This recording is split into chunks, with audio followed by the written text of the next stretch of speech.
ரெட்டேரி பயங்கர பீக்கான ஏரியாங்க. நான் சொல்லி உங்களுக்கு தெரிய வேண்டிய அவசியம் கிடையாது. ரொம்ப ஃபேமஸான ஏரியா. சென்னையோட சென்டர்ன்னு மாறிட்டு இருக்க ஏரியாங்க இது. மெட்ரோ ஒர்க் பார்த்தீங்கன்னா, ரொம்ப ஸ்பீடா நடந்துட்டு இருக்குங்க.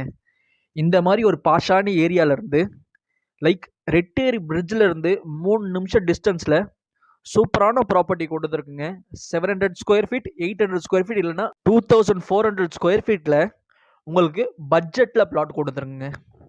இந்த பிளாட் பார்த்தீங்கன்னா, ஒரு சிஎம்டி அப்ரூவ்ட் பிளாட்டுங்க இது. CMD approved corner plot. 2 பக்கம் பார்த்தீங்கன்னா 30 ஃபீட் ரோடு, 30 ஃபீட் ரோடுங்க. நம்ம பிளாட்டோட ஃப்ரண்ட் சைட் பார்த்தீங்கன்னா வெஸ்ட் ஃபேசிங்க. வெஸ்ட் ஃபேசிங் பார்த்த மாதிரி வந்து நம்ம பிளாட்டு முன்னாடி பார்த்தீங்கன்னா 30 ஃபீட்டு. அதே அப்படியே பார்த்தீங்கன்னா ஒரு கார்னர் ரோட்ல பார்த்தீங்கன்னா வெஸ்ட் அண்ட் சவுத் ஃபேசிங்க. சவுத் ஃபேசிங்லயும் பார்த்தீங்கன்னா நமக்கு ஒரு 30 அடியில் வந்து இந்த பிளாட்டு வருதுங்க இது.